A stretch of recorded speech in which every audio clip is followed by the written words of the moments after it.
ಗಿಲಿಗಿಲಿನಲ್ಲಿ entertainment ಕಾಮನ್ನೇ. ಈಗ ಅದರ ಮಧ್ಯ ಒಂದು ಮನ ಮುಟ್ಟುವಂತ ಕಥೆಯನ್ನ ನೋಡುವಂತ ಸಮಯ. ಜೀವನದಲ್ಲಿ ಎಲ್ಲವೂ ನಾವು ಅನ್ಕೊಂಡ ಹಾಗೆ ನಡಿಬೇಕು ಅಂತ ಏನೂ ಇಲ್ಲ. ಯಾಕೆ ಅಂತಂದ್ರೆ ಇದೇ ಜೀವನ. ಅದೇ ರೀತಿಯಾದ ಮನ ಮುಟ್ಟುವಂತ ಕಥೆಯನ್ನ ತೋರಿಸೋದಕ್ಕೆ ವೇದಿಕೆ ಮೇಲೆ ಬರ್ತಾ ಇದ್ದಾರೆ.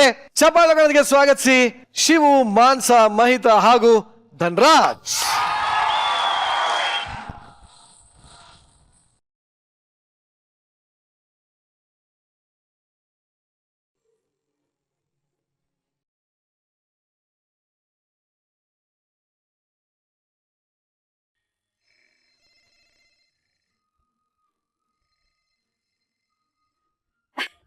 Hello hello.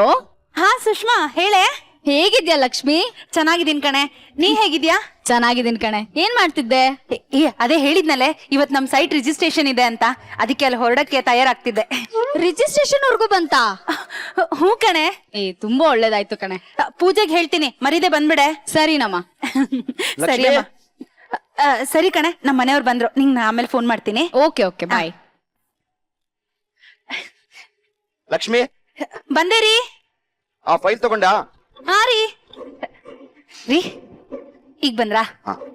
ಬೇಗ ರೆಡಿಯಾಗಿ ಹೋಗೋಣ. ಸರಿ ಆಯ್ತು. ಅಮ್ಮ ಅಲ್ಲೇ ಎಲ್ಲೋ ಇರ್ಬೇಕು ರೀ. ಊಟ ಮಾಡಿದ್ರಾ? ಯಾಕೋ ಹಸಿವಿಲ್ಲ ಅಂತ ಇದ್ರು. ಅಮ್ಮ ಅಮ್ಮ. ಮಗ ಈಗ ಬಂದೇನಪ್ಪ. ಹೂನಮ್ಮ.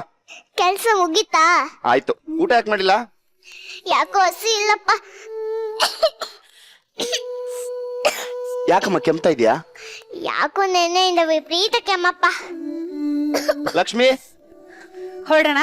ಏನೇ ಅಮ್ಮ ಅಷ್ಟೊಂದು ಕೆಮ್ತಾ ಇದಾರೆ, ನೋಡ್ಕೊಳ್ಳೋದಲ್ವಾ? ಹ್ಞೂ ರೀ, ನೆನ್ನೆಯಿಂದ ಕೆಮ್ಮು. ಮಾತ್ರೆ ತಂದ್ಕೊಟ್ಟೆ, ತಗೋಬೇಕು ತಾನೆ. ಪ್ರತಿ ಸಲ ನಾನೇ ಕೊಡಕ್ಕಾಗತ್ತಾ? ಅಮ್ಮ ಹಾಸ್ಪಿಟ್ಲಿಗೆ ಆದ್ರೂ ಹೋಗಿ ಬರೋಣ ಬಾ. ಅಯ್ಯ, ಇಷ್ಟಕ್ಕೆಲ್ಲ ಯಾಕಪ್ಪ ಹಾಸ್ಪಿಟ್ಲು? ಇನ್ನೊಂದು ಮಾತ್ರೆ ತಗೊಂಡ್ರೆ ಸರಿ ಹೋಗತ್ತೆ ಬಿಡು. ಅಮ್ಮ ಬನ್ನಿ, ಮೊದ್ಲು ಹಾಸ್ಪಿಟ್ಲಿಗೆ ಹೋಗಿ ಬರೋಣ. ರೀ ಏನ್ರಿ, ರಿಜಿಸ್ಟ್ರೇಷನ್ ಇದೆ ರೀ, ಫಸ್ಟ್ ಅಲ್ಲಿಗೆ ಹೋಗಿ ಬಂದ್ಬಿಡೋಣ. ಹಾಸ್ಪಿಟ್ಲಿಗೆ ನಾಳೆ ಕರ್ಕೊಂಡು ಹೋಗೋಣ. ರಿಜಿಸ್ಟ್ರೇಷನ್ ನಾಳೆನೂ ಮಾಡಿಸ್ಬೋದು. ಫಸ್ಟ್ ಅಮ್ಮನಿಗೆ ಕೆಮ್ಮು ಕಮ್ಮಿ ಆಗ್ಲಿ. ಇರು, ಹಾಸ್ಪಿಟ್ಲಿಗೆ ಹೋಗಿ ಬರ್ತೀನಿ. ಅಲ್ಲ ರೀ, ರೀ ನನ್ ಮಾತ್ ಕೇಳ್ರಿ.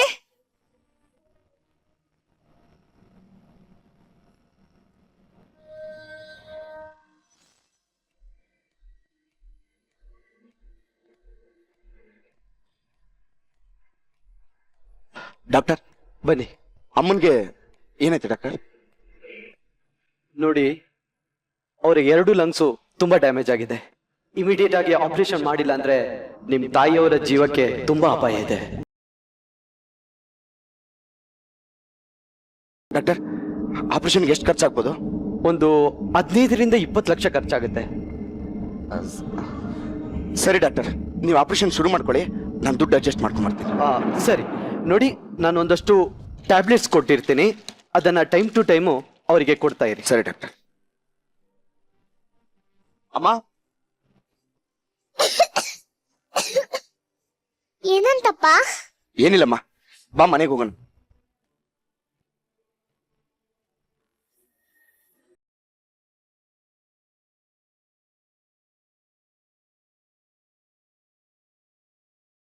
ಅಮ್ಮ ನಿಧಾನ.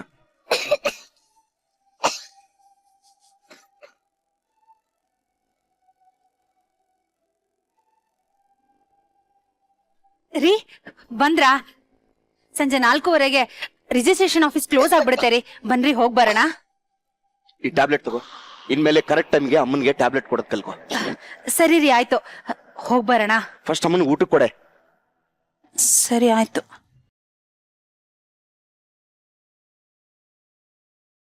ಮಗ ಏನಂದ್ರಪ್ಪ ಡಾಕ್ಟರು? ಏನಿಲ್ಲಮ್ಮ, ಟ್ಯಾಬ್ಲೆಟ್ ತಗೊಂಡ್ರೆ ಎಲ್ಲ ಸರಿ ಹೋಗುತ್ತಂತೆ, ಬೇಗ ಹುಷಾರಾಗ್ತೀರಿ ಅನ್ನ. ಅದೆಲ್ಲ ಹೋಗ್ಬೇಕಂತಿದ್ರಲ್ಲ, ಹೋಗ್ಬಿಟ್ಟು ಬನ್ನಿ. ಹೌದು ರೀ, ಹೊರಡೋಣ ಬನ್ನಿ. ಇವತ್ತು ರಿಜಿಸ್ಟ್ರೇಷನ್ ಆಫೀಸ್ಗೆ ಹೋಗೋದ್ ಬೇಡ ಕಣೆ. ಯಾಕ್ರಿ? ನಾವ್ಯಾಕೆ ಇವಾಗ್ಲೇ ಸೈಟ್ ತಗೋಬೇಕು? ಇನ್ನೊಂದ್ 2 ವರ್ಷಕ್ಕಾದ್ರೆ ಚೀಪ್ ರೇಟ್ ಅಲ್ಲೇ ನಮ್ಗೆ ಸೈಟ್ ಸಿಗುತ್ತೆ. ಇವಾಗ ತಗೊಳೋದ್ ಬೇಡ ಅನಿಸ್ತಿದೆ. ರೀ ಏನ್ರಿ ಇದು? ಸೈಟ್ ನೋಡಿ, ಇವತ್ತು ರಿಜಿಸ್ಟ್ರೇಷನ್ ಇದೆ, ಇವತ್ ನೋಡಿದ್ರೆ ಬೇರೆ ಸೈಟ್ ನೋಡೋಣ ಅಂತ ಇದ್ದೀರಾ. ಯಾಕ್ರಿ, ಏನಾಯ್ತು? ಹಾಸ್ಪಿಟ್ಲಿಗೆ ಹೋಗಿದ್ರಲ್ಲ, ಡಾಕ್ಟರ್ ಏನಂದ್ರು? ಅಮ್ಮನ್ಗೆ ಲಂಗ್ಸ್ ಅಲ್ಲಿ ತುಂಬಾ ಪ್ರಾಬ್ಲಮ್ ಆಗಿದೆ ಅಂತ ಕಣೆ, ಆಪರೇಷನ್ ಮಾಡ್ಲೇಬೇಕು ಅಂದ್ರು. ಅದಕ್ಕೆ ಸೈಟ್ ತಗೊಳ್ಳೋ ದುಡ್ಡಲ್ಲೇ ಅಮ್ಮನ್ಗೆ ಆಪರೇಷನ್ ಮಾಡಿಸ್ಬಿಡನ್ವಾ?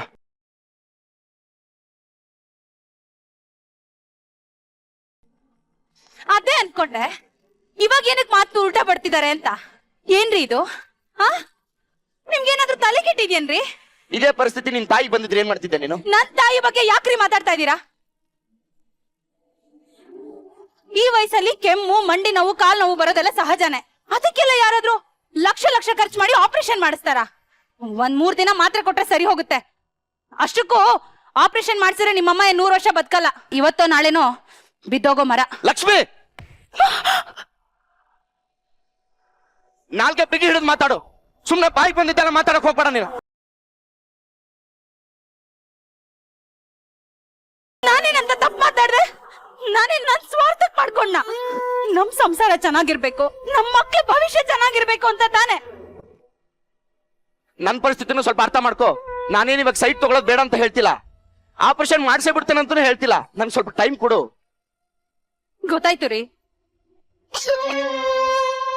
ಇಷ್ಟು ವರ್ಷ ನಿಮ್ ಜೊತೆ ಸಂಸಾರ ಮಾಡಿದೀನಿ, ನೀವೇನು ಅಂತ ನನಗ್ ಗೊತ್ತಿಲ್ವಾ? ಕಿರ್ಚ್ಬೇಡ, ಅಮ್ಮನ್ ಕೇಳಿಸುತ್ತೆ, ಕಿರ್ಚ್ಬೇಡ.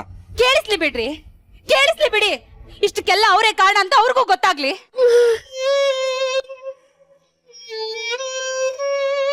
ನೀವು ಆಪರೇಷನ್ ಆದ್ರೂ ಮಾಡ್ಸಿ, ಸೈಟ್ ಆದ್ರೂ ತಗೊಳ್ಳಿ, ನಿಮಗ್ ಬಿಟ್ಟಿದ್ದು.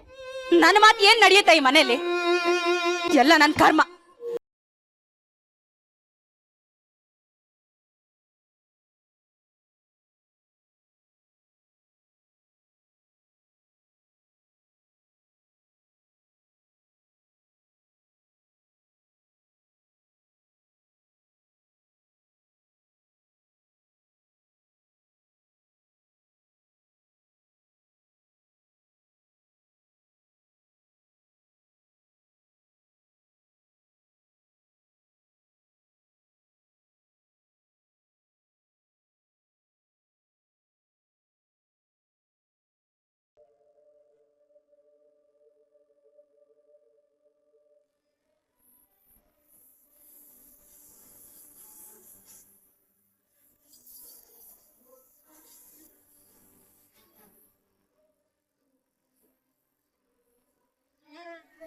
ಮಗ, ನನ್ನನ್ನ ಕ್ಷಮಿಸ್ಬಿಡಪ್ಪ.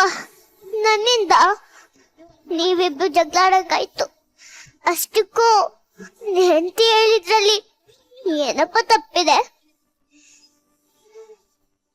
ಮುತ್ತಿಗೆ ಅಷ್ಟೆಲ್ಲ ಖರ್ಚು ಮಾಡಿಸಿ ಆಪರೇಷನ್ ಮಾಡ್ಸೋದ್ ಯಾಕೆ ಹೇಳು? ನಾನು ಇವತ್ತೆಲ್ಲ ನಾಳೆ ಬಿದ್ದೋಗೋ ಮರ. ಆದ್ರೆ ನೀವು ಇನ್ನು ಬಾಯಿ ಬದುಕ್ಬೇಕಾದವಳು. ಮಗ, ನೀನು ಇಷ್ಟು ವರ್ಷ ನನ್ನ ಸಂದಾಗೆ ನೋಡ್ಕೊಂಡಿದ್ಯಾ. ನಾನಿನಂತ ಮಗನ್ ಪಡೆಯೋದಿಕ್ಕೆ ಪುಣ್ಯ ಮಾಡಿದ್ದೆ.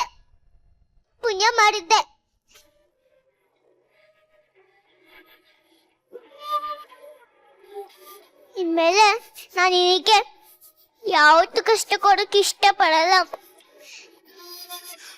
ನಾನು ಈ ಮನೆ ಬಿಟ್ಟು ಎಲ್ಲಾದ್ರೂ ದೂರ ಹೊಟ್ಟೋಗ್ತೀನಿ. ಯಾವತ್ತೂ ನಿನ್ ಕೈಗೆ ಸಿಗಲ್ಲ. ನಾನು ನಿನ್ ಜೊತೆ ಇಲ್ಲ ಅಂದ್ರು ನನ್ನ ಪ್ರೀತಿ, ಆಶೀರ್ವಾದ ಎಲ್ಲ ನಿನ್ ಮೇಲೆ ಇರುತ್ತೆ. ಬರ್ತೀನಿ.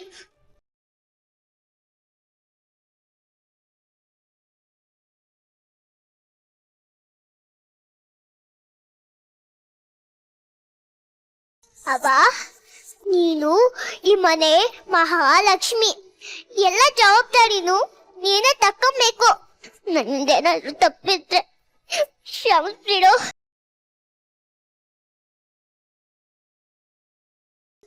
ನನ್ ಮಗನ್ನ ಸಂದಾಗೆ ನೋಡ್ಕೋ.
ಅಮ್ಮ ಅಮ್ಮ ಬೇಗ ರೆಡಿಯಾಗಿ ಹಾಸ್ಪಿಟ್ಲಿಗೆ ಹೋಗೋಣ. ಅಮ್ಮ ಲಕ್ಷ್ಮಿ, ಅಮ್ಮ ಇಲ್ಲೇ ಕಾಣ್ತಾ ಇಲ್ಲ. ಅಲ್ಲೇ ಎಲ್ಲೋ ಇರ್ಬೇಕು ನೋಡ್ರಿ. ಅಲ್ಲೇ ನೋಡು ಅಂತೀಯಲ್ಲ, ಸ್ವಲ್ಪ ಹೊರಗಡೆ ಬಂದು ನೋಡ್ಬಾರ್ದಾ? ಅತ್ತೆ ಅತ್ತೆ ಎಲ್ಲಿದ್ದೀರಾ ಅತ್ತೆ? ಅಮ್ಮ ಅಮ್ಮ ಏನ್ರಿ ಏನಾಯ್ತು? ಅತ್ತೆ ಬಟ್ಟೆ ಯಾವ್ದು ಕಾಣಿಸ್ತಾ ಇಲ್ಲ, ಅವ್ರ ಟ್ರಂಕು ಇಲ್ಲ.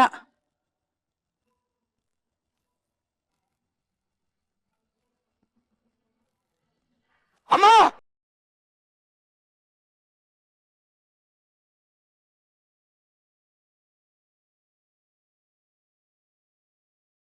ಈ ಫೋಟೋದಲ್ಲಿರೋನ್ನ ನೋಡಿದ್ರಾ ಸರ್? ಹಲೋ, ಇಲ್ಲ ನೋಡಿಲ್ಲ ಸರ್ ಈ ಫೋಟೋದಲ್ಲಿರೋನ್ನ ನೋಡಿದ್ರಾ? ಇಲ್ಲ ಇಲ್ಲ ಇಲ್ಲ ರೀ. ಅಮ್ಮ ಈ ಫೋಟೋದಲ್ಲಿರೋನ್ನ ನೋಡಿದ್ರಾ? ಇಲ್ಲಪ್ಪ ನೋಡಿಲ್ಲ. ಹಲೋ ಅಮ್ಮ ಸರೋಜಮ್ಮ, ನಮ್ಮ ಅತ್ತೆ ಏನಾದ್ರು ಮನೆ ಹತ್ರ ಈ ಬಂದಿದ್ದಾರಾ? ಫೋಟೋದಲ್ಲಿರೋನ್ನ ನೋಡಿದ್ರಾ? ಇಲ್ಲಪ್ಪ ನೋಡಿಲ್ಲ. ಸರ್, ನಮ್ಮಮ್ಮ ಸರ್ ನೋಡಿದ್ರಾ? ಶಾಂತಕ್ಕ, ಇಲ್ಲ ರೀ, ನಮ್ಮ ಇಲ್ಲ ಅತ್ತೆ ರೀ. ಬಂದ್ರಾ? ಸರ್ ಈ ಫೋಟೋ ನೋಡಿದ್ರಾ? ಇಲ್ಲ ಸರ್ ಬಂದಿಲ್ವಾ? ಅಮ್ಮ